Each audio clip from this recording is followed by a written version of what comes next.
Assalamualaikum warahmatullahi wabarakatuh. Hari ini kita mempelajari tentang ragam dan laras bahasa.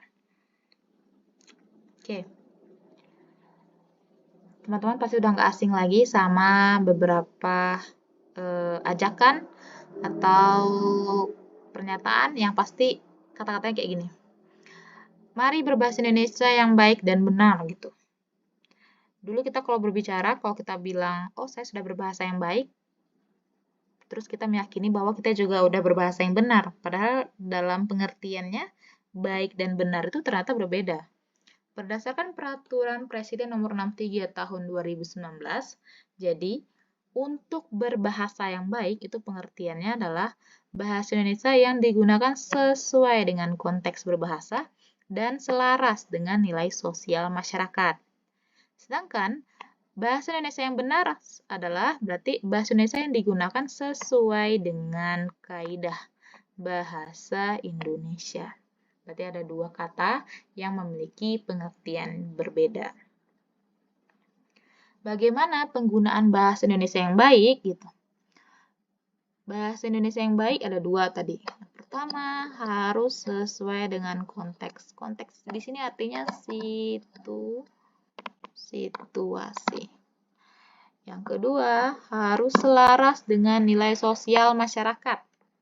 Nilai sosial masyarakat itu artinya segala sesuatu yang dianggap penting dan benar dalam bermasyarakat. Jadi, dia itu bisa menjadi ciri khas suatu masyarakat.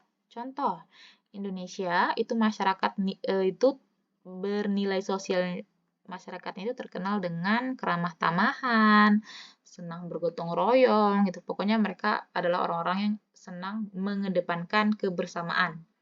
Nah, itu perlu kita selaraskan. Jadi dari dua topik ini atau dua hal ini, maka kita bisa menyimpulkan 3 hal penting yang perlu diperhatikan pada saat kita menggunakan bahasa Indonesia yang baik. Yang pertama yaitu lawan bicara. Lawan bicara ini menentukan ke siapa kita berbicara. Misal, kita berbicara sama orang yang lebih tua, atau berbicara sama orang yang seumuran, atau kita berbicara sama orang yang lebih muda. Jadi, lawan bicara ini nanti akan menentukan bahasa yang kita gunakan adalah bahasa yang bagaimana gitu. Jadi, ada perbedaan. Kemudian yang kedua yaitu situasi. Situasi juga akan menentukan kita dalam menggunakan bahasa. Misal pada saat rapat. Nah, pada saat rapat biasanya mereka tidak akan memandang suatu umur. Jadi, umurnya lebih muda pun, lebih tua pun, pada saat kondisi rapat kita dituntut untuk berbicara formal gitu. Kemudian misalnya pada saat misalnya berbelanja gitu. Kemudian kalau misalnya atau bermain baru kita bisa kembali lagi ke awal, bisa memandang ke lawan bicaranya kita siapa gitu. Tapi kalau misalnya sesuatu situasinya memang situasi yang formal, itu biasanya tidak bisa ditoleransi lagi gitu. Kemudian yang ketiga yaitu media. Nah, media ini juga termasuk hal yang penting. Karena apa? Karena media itu ada banyak macamnya. Ada media online, ada media offline gitu. Jadi kalau misalnya kita membicarakan media, hal-hal yang perlu kita perhatikan adalah pada saat penggunaan media tersebut apakah punya batasan huruf atau angka. Batasan huruf biasanya atau batasan kata. Nah, kalau misalnya punya batasan kata, artinya kalimat yang kita gunakan itu harus bisa seefektif mungkin. Karena kalau ternyata kita mau menyampaikan hal-hal yang formal, otomatis kata-kata yang kita sampaikan itu kan nggak boleh disingkat gitu. Jadi harus bisa seefektif mungkin mulai dari salam, pengenalan diri, sampai isi, maksud dan tujuan kita menghubungi, sampai salam penutup lagi itu harus jelas gitu. Harus tersampaikan dalam satu kali kirim. Karena kalau kita berbicara sama orang yang lebih tua, itu biasanya tidak boleh berbabel-babel atau penyampaiannya itu beberapa kali. Karena apa? Karena memang sama orang yang lebih tua itu dianggap sesuatu hal yang tidak sopan. Itu atau mengganggu atau itu menuntut orang tua itu lebih menunggu gitu loh. Chat kamu selanjutnya apa gitu. anak ini sudah mengechat saya 2-3 kali bubble. Kemungkinan kayaknya masih ada yang keempat, masih ada yang kelima. Jadi kan kita dituntut menunggu. Apakah kalimatnya sudah selesai atau belum juga. Jadinya di situ ada yang namanya tata cara. Kemudian pada saat meng-email, kemudian pada saat juga mengirim surat, itu harus jelas nama pengirimnya siapa. Kemudian kalau kepada misalnya pemimpinnya laki-laki, berarti kita harus menggunakan kata bapak. Kalau perempuan berarti ibu gitu. Jadi penggunaan media ini juga penting. Nah, kemudian untuk kalau misalnya kita menggunakan bagaimana penggunaan bahasa Indonesia yang benar. Nah, pada konteks benar ini berarti yang perlu diperhatikan yaitu sesuai dengan kaidah bahasa Indonesia. Kaidah bahasa Indonesia itu ada 3, meliputi yang pertama ada kaidah tata bahasa, kemudian kedua itu ada kaidah ejaan, yang ketiga ada kaidah pembentukan istilah. Jadi ketiga ini diterapkan dalam lisan maupun tulisan. Yang ketiga ini nantinya akan jadi total berapa nih? 1, 2, 3, 4, 5. Ini nanti akan kita bahas lebih detail. Supaya apa? Supaya kita bisa berbicara bahasa Indonesia yang baik dan benar. Nah, di sini ada pertanyaan, bagaimana cara agar kita berbahasa Indonesia yang baik dan benar? Pertanyaan ini akan terjawab setelah kita mempelajari ragam dan laras bahasa. Jadi untuk yang pertama kita bahas dulu tentang ragam. Ragam bahasa atau bahasa Inggrisnya linguistic style adalah bentuk bahasa yang bervariasi. Menurut konteks pemakaiannya, di sini garis besarnya, konteks pemakaiannya. Konteks pemakaian itu apa? Berarti situasinya. Penyebab adanya ragam bahasa itu adalah dikarenakan memang Indonesia ini terkenal dengan masyarakat majemuk. Kita memiliki budaya, suku yang masyarakatnya yang sangat banyak dan bervariasi. Sehingga terjadinya ragam bahasa. Kita ada bahasa Jawa, ada bahasa Sumatera, ada bahasa Kalimantan, dan itu mungkin cara provinsinya ya, belum lagi detail-detail bawahnya lagi. Nah, itu tuh. Jadi emang kita tuh sangat banyak lah. Nah, kemudian ada masyarakat dinamis. Masyarakat dinamis ini artinya memang Indonesia enggak cuma di Indonesia, tapi di seluruh dunia itu pasti mengalami yang namanya dinamis. Kalau misalnya ini contohnya gini. Kalau misalnya kita berbicara formal sama seseorang yang terlahir di 1980 dengan kita bandingkan secara kalimat atau kata-kata formal dengan orang yang terlahir di 2007, itu udah pasti sangat jauh banget. Pasti udah bertolak belakang. Karena apa? Karena memang ternyata pada 1980 ini terkesan formal itu agak lebih kaku gitu. Sedangkan formal sekarang ini, zaman sekarang ini formalnya itu tidak terlalu kaku. Jadi agak lebih luas gitu. Nah, jadi dari sini ternyata membuktikan bahwa ada perubahan zaman. Perubahan zaman ini akan mempengaruhi ragam bahasa. Karena apa? Karena nantinya dia akan merubah pemakaian atau situasi atau keadaan si pemakai bahasa ini tadi, yaitu masyarakat. Nah, kemudian dari penjelasan ini dapat kita tarik atau dapat kita simpulkan bahwa ternyata ragam bahasa itu ada terdiri dari 2. Yang pertama ada ragam bahasa berdasarkan situasi pemakaiannya. Yang kedua ada berdasarkan mediumnya. Oke, kita lanjut lagi untuk lebih detailnya. Nah, ini untuk situasi pemakaiannya. Jadi, situasi itu tadi contohnya kayak rapat. Nah, berarti situasinya itu harus formal. Nah, ada lagi ragam bahasa semi formal. Berarti situasinya kita dituntut untuk berbahasa semi formal. Kalau non formal berarti situasinya kita dituntut untuk berbahasa non formal. Bukan dituntut tapi lebih diizinkan untuk berbicara secara non formal. Nah, kalau formal ini, nah ini tadi kalau untuk bahasa formal sendiri sebenarnya udah ada kemantapan proses atau dia tuh perubahan dinamis. Karena yang dulunya kaidahnya itu agak sedikit kaku, tapi sekarang itu sudah tidak terlalu kaku lagi, tapi tetap lebih luas, kemudian dimungkinkan ada perubahan kosakata dan istilah dengan benar. Jadi, walaupun sebenarnya ada perubahan, tapi itu tidak mengganggu dari arti atau dari fungsi dari kata tersebut, sehingga kita masih mengkategorikannya sebagai bahasa formal. Kemudian ada penggunaan fungsi-fungsi gramatikal secara konsisten dan eksplisit. Nah, ini berarti dia tetap fungsinya inilah yang menjadikan dia tetap termasuk kategori bahasa formal. Kemudian ada penggunaan bentukan kata secara lengkap dan tidak disingkat. Nah, berarti kalau teman-teman selalu berbicara misalnya bahasa Indonesia, mata kuliah bahasa Indonesia, teman-teman biasanya bilang, ibu-ibu ngajar matkul Beindo enggak? Berarti kan enggak sopan kan? Harusnya itu non formal karena disingkat gitu. Berarti harusnya ibu, apakah ibu mengajar mata kuliah bahasa Indonesia? Kan begitu harusnya. Ada juga penggunaan imbuhan afiksasi atau afiksasi secara eksplisit dan konsisten. Kemudian penggunaan ejakan yang baku pada ragam bahasa tulisan dan lafal yang baku pada ragam bahasa tulisan. Nah, ini adalah hal-hal atau kriteria yang menjadikan bahwa dia tergolong menjadi bahasa formal. Nah, untuk membedakan ragam bahasa formal, ragam bahasa semi formal, sama ragam bahasa non formal, itu kapan sih kita gunakannya gitu? Kita gunakannya itu, hal-halnya itu yang perlu kita amati. Yang pertama adalah pokok masalah yang sedang dibahas.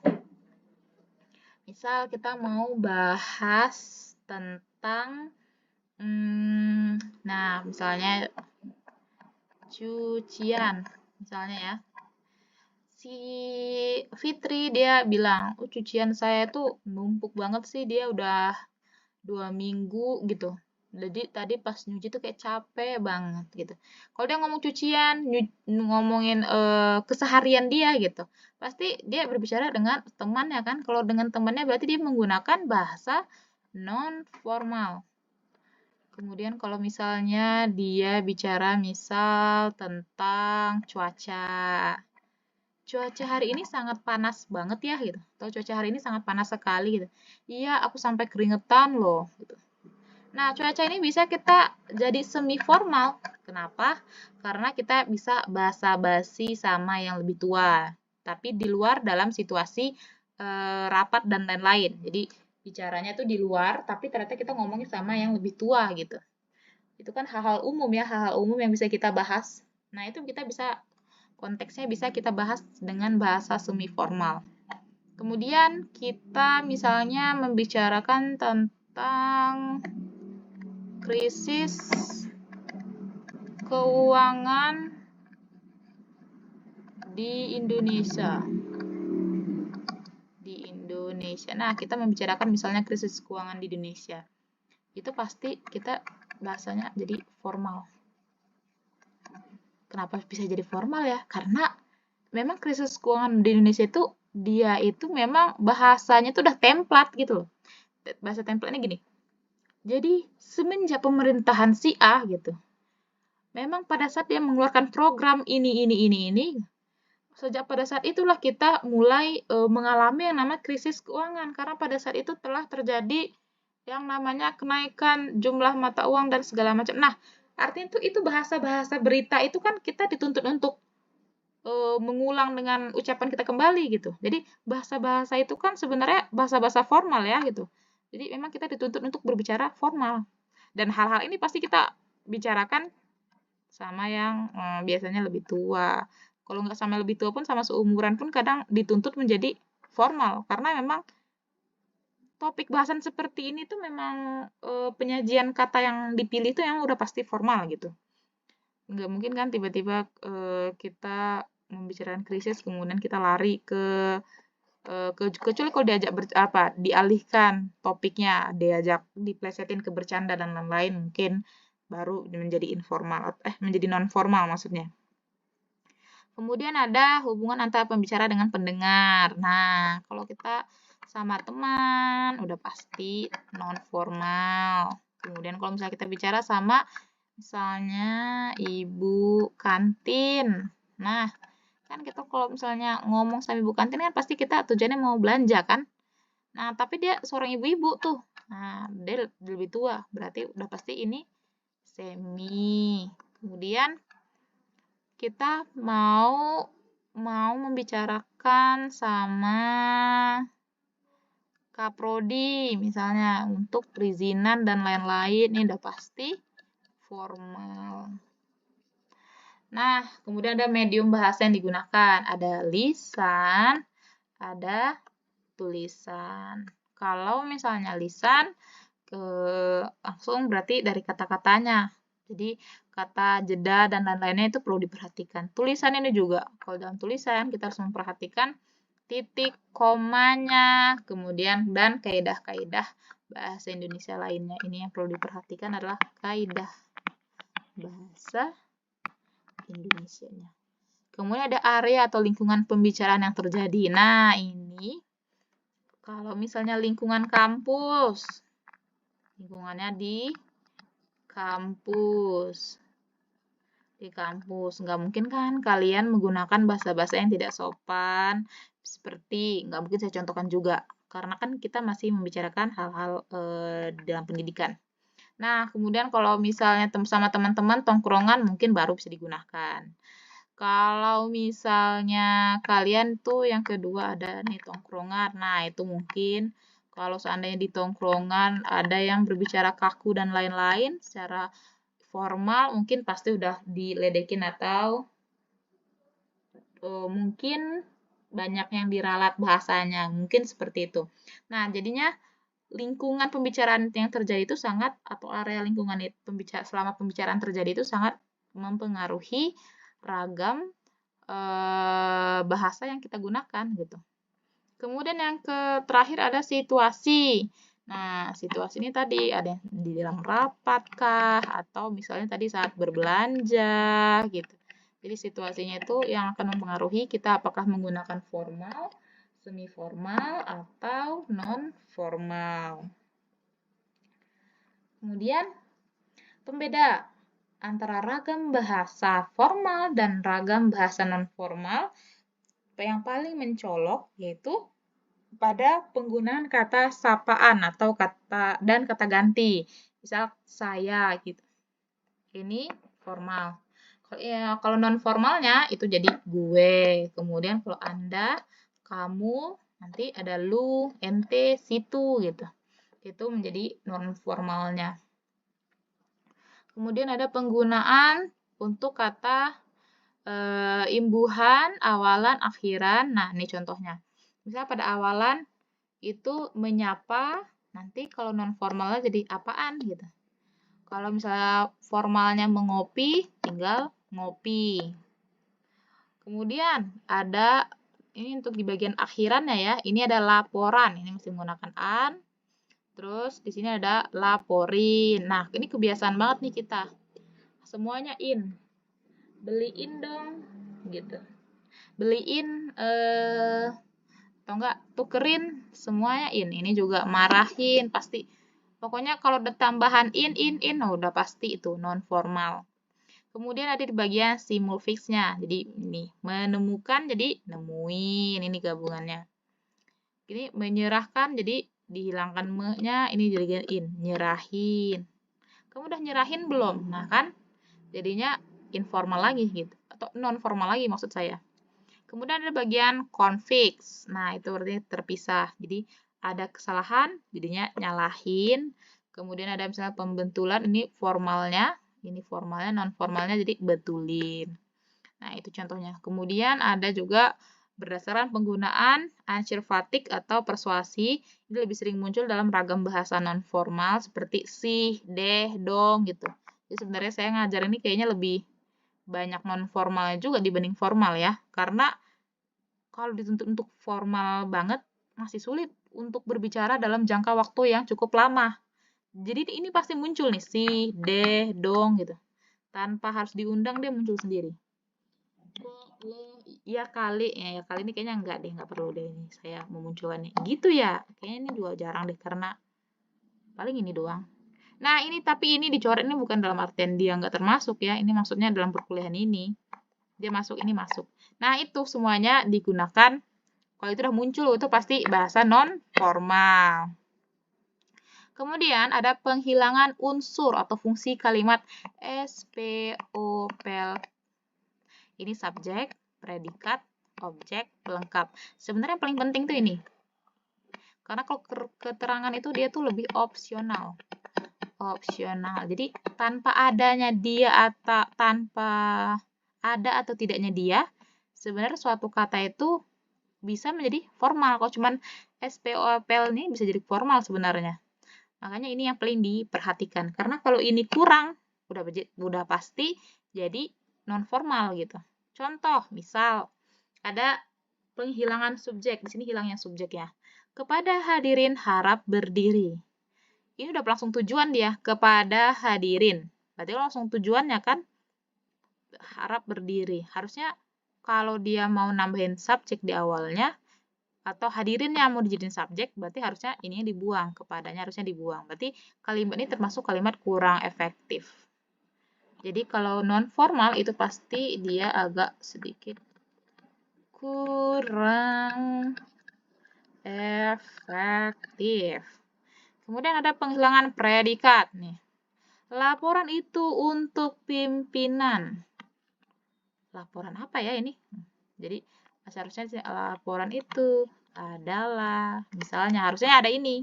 Jadi karena predikatnya hilang, jadi laporan itu untuk pimpinan. Dia berusaha menyingkatkannya, jadi ternyata dia menghilangkan SPO pelnya. Kemudian ada penghilangan objek. RCTI melaporkan dari Medan. Hah? Ini kalau kita ini nggak nonton dari awal, tiba-tiba kita dapat kesimpulan seperti ini, langsung kita bertanya, apa yang dilaporkan kan gitu? Apa yang dilaporkan? Makanya objek itu sangat penting. Penghilangan pelengkap. Jadi mereka berdiskusi di lantai 2. Nah, itu aja informasinya. Mereka diskusinya itu kapan dan di mana. Nah, jadi ada yang kurang di sini. Coba kita ini lebih detailnya nih. Nah, lebih detailnya untuk kalimat kepada hadirin adalah harap berdiri. Nah, subjek di sini subjeknya dihilangkan. Harusnya dia memasukkan Anda atau kalian. Jadinya tidak ada subjek yang eksplisit di sini di dalam kalimat ini. Sebenarnya kalau misalnya mau dijadiin subjek, harusnya nggak usah pakai kepada, karena kepada ini kan merujuk ke ini tuh sebenarnya di kalimat akhir, berarti ada yang kurang di awal gitu. Kemudian pelengkap, ini ada berdiri, kemudian ini keterangan. Nah, ini masuknya ke keterangan kepada hadirin ini sebenarnya. Karena kan dia di akhir ya, kalau udah kata-kata kepada gitu. Itu tuh menyimpulkan bahwa setelah kepada, kata yang di depannya itu adalah kata keterangan gitu.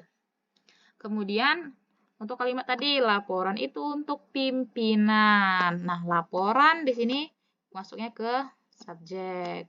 Kemudian predikatnya di sini hilang. Karena apa? Harusnya itu tadi. Nah, harusnya itu tadi. Dia harusnya setidaknya harus menambahkan adalah. Jadi, laporan itu langsung untuk pimpinan. Jadi, tengah-tengah di sini kosong. Nah, untuk pimpinan itu keterangan. Kemudian ada kalimat RCTI melaporkan dari Medan. Nah, di sini langsung kan melaporkan apa gitu. RCTI itu subjek, predikat itu melaporkan, objeknya tidak jelas atau tidak eksplisit di dalam ini. Baru keterangan itu masuk dari Medan itu masuk ke keterangan. Kemudian ada kalimat tadi, mereka berdiskusi di lantai 2. Nah, berdiskusinya mereka masuk ke subjek. Predikatnya masuk ke berdiskusi. Kemudian di sini objeknya dia itu tidak ada objek eksplisit dalam kalimat ini. Karena kan memang diskusinya itu kita nggak tahu ini diskusi tentang apa ya. Apa yang didiskusikan. Dia menggunakan apa juga kita nggak tahu. Kemudian ada pelengkapnya juga tidak ada. Makanya keterangan, sedangkan keterangan di lantai 2 ini masuknya ke keterangan. Kemudian ini ada lagi untuk ragam semi formal. Ragam semi formal di sini adalah variasi bahasa yang digunakan dalam situasi yang tidak terlalu formal namun tetap memerlukan kesopanan dan kejelasan. Jadi ragam semi formal ini tuh kita harus memperhatikan gaya bahasanya. Jadi sifatnya itu adalah ramah tapi terjadi secara alami. Jadi tanpa perlu dirancang. Kalau formal, biasanya kan kita kalau membicarakan hal formal, itu kita mengusahakan itu biasanya pasti udah dihafal atau udah pasti kita udah membiasakan lah pelafalan tersebut gitu. Kita berlatih ibaratnya mau presentasi kan kita latihan dulu kan. Nah, itu. Jadi kemudian kalau misalnya kita mau bertanya juga sedikit orang yang bisa spontan. Sisanya pasti nulis dulu dalam teks, ditulis dulu katanya apa yang cara bertanyanya gitu. Bahkan ada beberapa orang yang saking nggak taunya cara bicara formal, jadi apa yang di benaknya nggak berani ditanyakannya pada saat sesi diskusi berlangsung. Makanya memang banyak orang itu tuh memilih bertanya nanti di luar acara tersebut gitu. Kenapa? Karena dia lebih bisa menggunakan bahasa semi formal. Jadi bahasa semi formal itu dia itu lebih alami. Jadi dia itu spontan, alami, kemudian tapi sifatnya juga lebih personal dan komunikatif. Jadi dia berbicaranya itu agak lebih santai, tapi dia tetap menghargai orang yang dia ajak bicara gitu. Ciri-cirinya nih, nanti dia pilihan katanya dia menggunakan kata-kata yang lebih sopan daripada bahasa sehari-harinya. Tetapi tidak seformal bahasa resmi. Ini ciri-cirinya. Kemudian struktur kalimatnya biasanya dia lebih lengkap dan teratur, tapi tidak terlalu rumit gitu. Kemudian untuk gayanya dia itu lebih netral. Jadi tidak formal maupun non formal. Jadi santai tapi tetap menghormati pendengar atau pembaca. Contoh situasinya itu biasanya berbicara dengan guru. Nah, itu berbicara dengan guru tapi situasinya itu di luar ya, maksudnya di luar kegiatan-kegiatan penting misalnya rapat dan lain-lain. Nah, di luar kegiatan sidang dan lain-lain. Nah, jadi berbicara sama guru dalam keseharian atau di dalam selama di sekolah tersebut gitu. Kemudian ada pada saat kita presentasi, tapi presentasinya bukan presentasi pada saat sidang dan lain-lain, tapi presentasinya pada saat jam mata kuliah tertentu atau pada saat presentasi dalam suatu acara. Kan kita dituntut untuk lebih bisa mengajak penonton untuk memahami apa yang kita presentasikan kan gitu. Jadi kita kadang berbicaranya agak formal tapi kita selingi nih dengan bahasa-bahasa gaul. Kalian tahu nggak sih? Nah, kan dengar nggak sih kalau misalnya teman-teman ini kan gitu. Jadi pada saat presentasi jam kuliah atau dalam suatu acara atau event, nah gitu tuh biasanya pasti semi formal. Jadi agak sopan tapi agak seru nih diajak gitu. Biasanya orang-orang yang mempelajari semi formal ini atau terbiasa dengan ragam bahasa semi formal ini biasanya orang-orang yang sering MC, nah gitu. Kemudian ada komunikasi dengan rekan kerja. Nah, rekan kerja kan kita dituntut untuk lebih sopan gitu. Tapi kita nggak terlalu kaku-kaku banget gitu. Kemudian ada surat resmi yang tidak terlalu formal. Misalnya apa? Surat izin tidak masuk misalnya. Teman-teman kalau surat izin sakit dan tidak masuk kan nggak terlalu ini kan? Nggak terlalu formal. Tulis tangan juga bisa gitu. Nggak harus diketik. Kemudian juga ada nih contoh kalimat ragam semi formal adalah para atlet Indonesia yang mengharumkan nama Indonesia disambut dengan euforia gitu. Jadi ada campuran di sini formal sama non formal, tapi kata-katanya sopan. Jadi dia nggak terlalu formal-formal banget, tapi nggak terlalu non formal banget. Kita tahu dia bahwa semi formal pada saat ada kata mengharumkan gitu. Terus ada juga kata tersambut dengan euforia gitu. Dari situ kita tahu bahwa kalimat ini adalah kalimat ragam semi formal. Nah, sekarang kita masuk ke ragam bahasa berdasarkan mediumnya. Berdasarkan mediumnya itu dibagi dua. Ada ragam lisan sama ragam tulis. Jadi itu mediumnya. Kalau lisan itu biasanya digunakan pada saat percakapan, ada pidato, ada misalnya pada saat perkuliahan gitu. Ada nge-MC misalnya manggung. Nah, tuh. Terus kalau ragam tulis itu biasanya ada kayak kita menulis teknis laporan, kemudian ada teknis misalnya tentang prosedur dan lain-lain pada saat bekerja, kemudian ada pada saat menulis undang-undang dan lain-lain. Kemudian ada ragam catatan, kemudian ada ragam surat menyurat.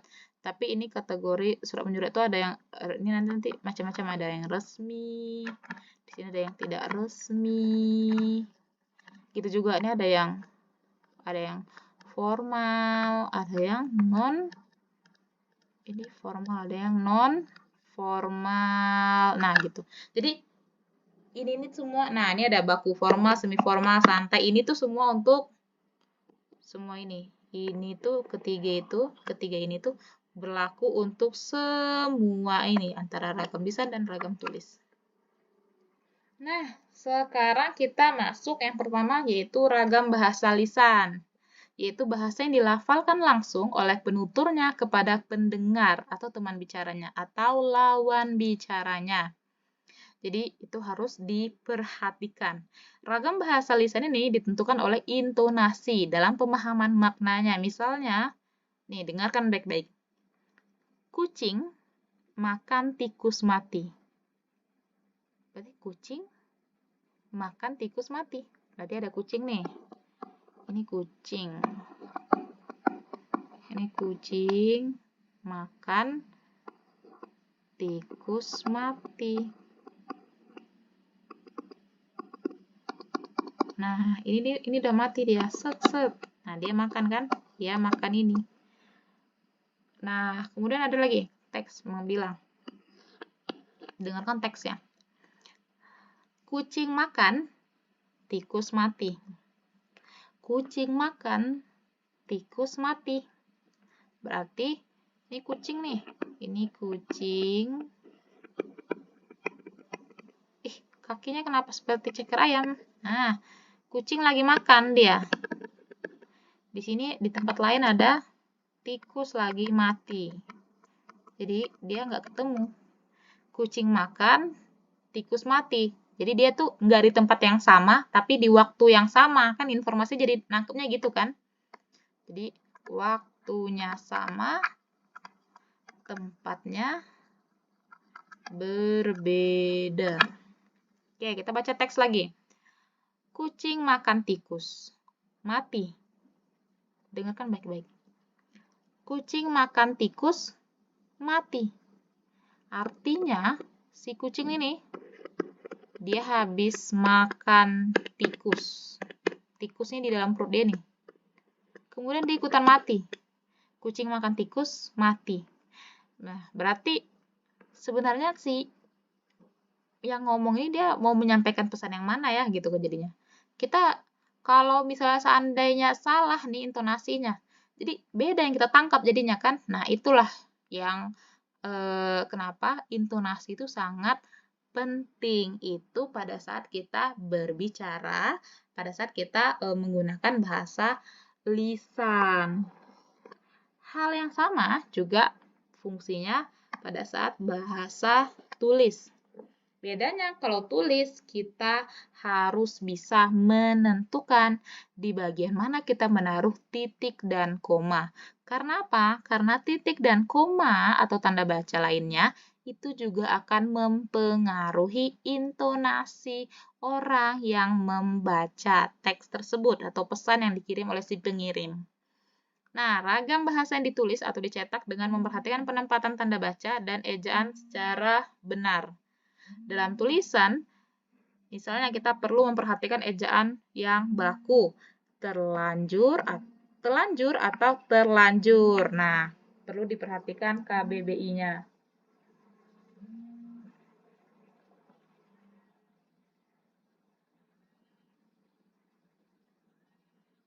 Kemudian yang kita perlu perhatikan berikutnya adalah tanda tanda bacanya. Selain itu, kalimat ini bacain. Ibu saya makan ya. Ibu saya makan ya. Ibu saya makan ya. Coba bedakan dengan kalimat ibu saya makan ya. Ibu saya makan ya. Berarti ibunya kan yang makan sebenarnya. Ibu saya makan ya. Terus kalau bila bilang ibu saya makan ya, berarti yang makan siapa? Saya kan? Nah, berarti tanda koma itu sepenting itu, gitu. Tanpa tanda koma, sebuah kalimat dapat memiliki pemaknaan yang berbeda. Berikut adalah pemakaian ragam formal dan non-formal. Nah, kalau ragam non-formal lisan itu biasanya dipakai untuk sehari-hari di rumah, bergunjing. Nah, bergunjing udah pasti non-formal. Nggak mungkin bergunjing tiba-tiba formal, itu sulit sekali. Bercerita, mengobrol. Kemudian kalau misalnya ragam formal lisan itu misalnya pada saat berceramah, berpidato, ini berdiskusi, ini tergantung usianya atau tergantung lawan bicaranya. Tergantung lawan bicara. Kemudian mempresentasikan sesuatu, ini juga tergantung situasinya di mana. Kalau misalnya dalam kelas cuman ada teman-temannya aja, ya presentasinya itu bisa secara non formal gitu. Kemudian ada ragam non formal tulis. Ini dipakai biasanya untuk tulis surat kerabat. Nah, tuh surat kepada teman, surat kepada pacar, catatan harian atau misalnya diary, itu udah pasti biasanya kita pakainya non formal. Kemudian kalau formal biasanya dipakai pada saat kita menulis surat resmi, makalah atau artikel, proposal, ada juga proposal formal. Jadi proposal formal ini dalam artian misalnya ini proposal sehari-hari, misalnya proposal yang laporan tugas biasa gitu. Tugas biasa. Nah, kalau misalnya laporan formal ini misalnya memang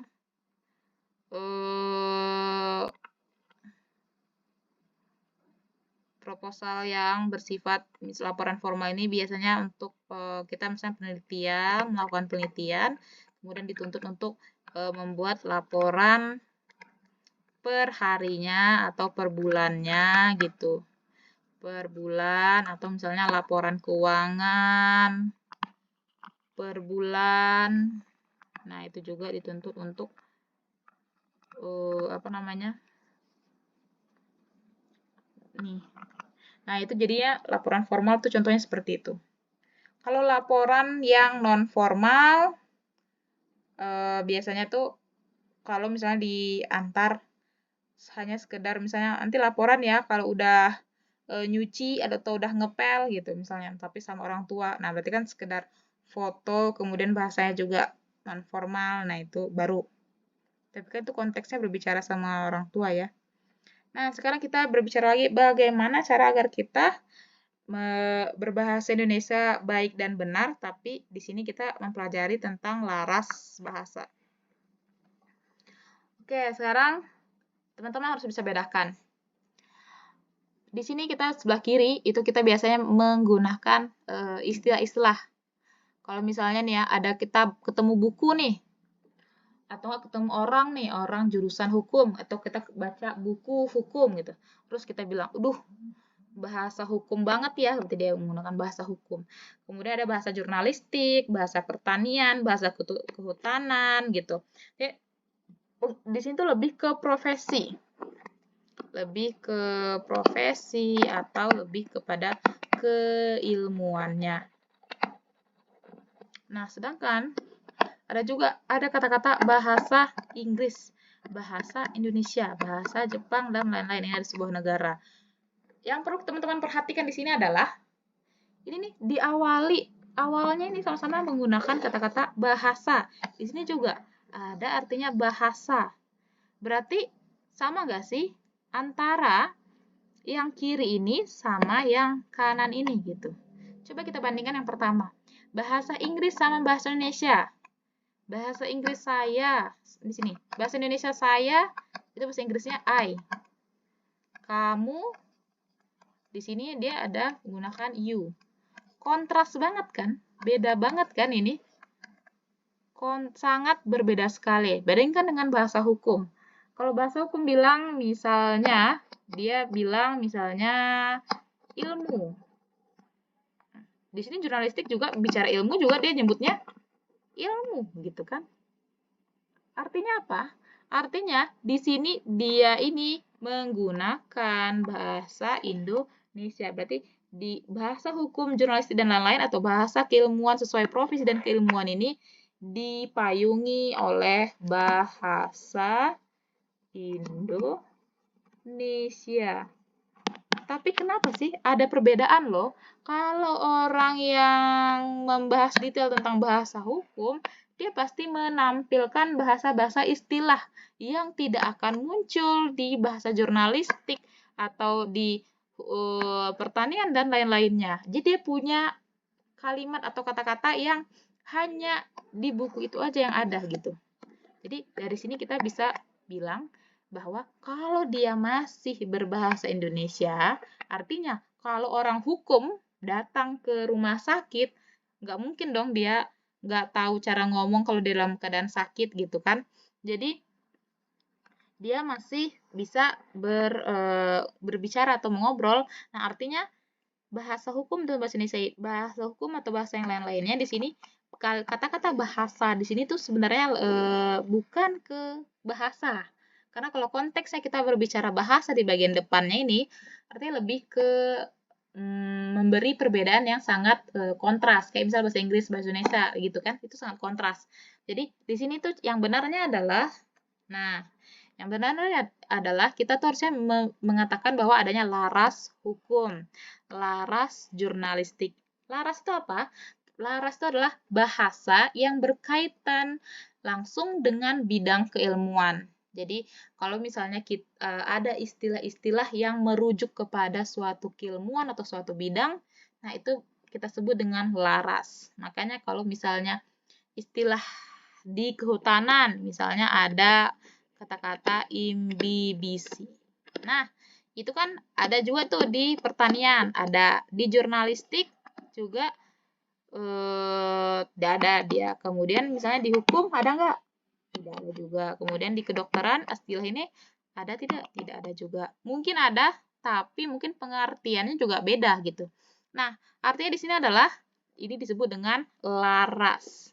Artinya dia adalah bahasa Indonesia yang berkaitan dengan keilmuan kehutanan. Itu artinya. Jadi kalau ada kata depannya laras berarti bahasa Indonesia yang berkaitan dengan ilmu kehutanan. Berarti kalau ini bahasa Indonesia yang berkaitan dengan ilmu pertanian. Begitu juga ini, dan kedokteran.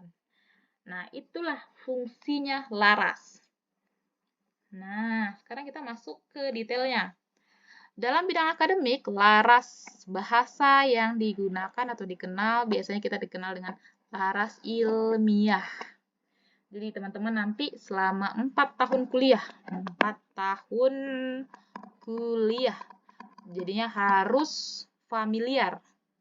Sini tulisnya, familiar dengan yang namanya laras ilmiah. Laras ilmiah ini biasanya nanti di dalamnya itu ada dia sub-sub larasnya. Sub-sub larasnya ini, jadi sub-sub laras itu ada penggunaan kosakata, bentukan kata, kemudian ada penggunaan frasa, klausa, dan kalimat. Ada juga istilah, paragraf, hal teknis, dan kekhasan dalam wacana. Jadi penampilan kekhasan ini khasnya. Nah, ini khasnya yang akan menunjukkan keilmuannya. Ilmuwan suatu bidang. Misalnya dia kehutanan misalnya. Nah, kalau dia di kehutanan berarti ada istilah-istilah kehutanan di dalamnya, istilah-istilah khusus. Kehutanan. Nah, Sekarang kita lanjut lagi, yaitu tadi kan disampaikan bahwa ternyata memang ada penyusunan frasa, klausa, dan kalimat. Jadi kita cari tahu nih. Kalimat itu apa? Kalimat itulah satuan bahasa berupa kata rangkaian yang dapat berdiri sendiri dan menyatakan makna yang lengkap. Nih, makna yang lengkap artinya dia itu lengkap. S, P, O, pel, dan K-nya. Tapi K ini sifatnya opsional, berarti ini harusnya lengkap. Sedangkan frasa itu lebih besar dari kata dan lebih kecil dari kalimat. Jadi dia di tengah-tengah ini. Klausa itu sekumpulan kata terdiri dari subjek dan predikat. Terkadang subjeknya itu eksplisit dan tersirat. Contoh, yang pertama. Bunga itu layu karena kamu tidak menyiramnya. Ini jadi kalimat. Karena apa? Bunga, subjek. Itu layu, predikat. Karena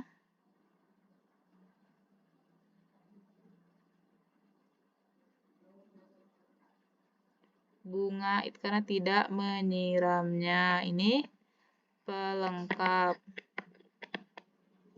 Ini objek, ini subjek. Nah, kemudian klausa, bunga itu layu doang.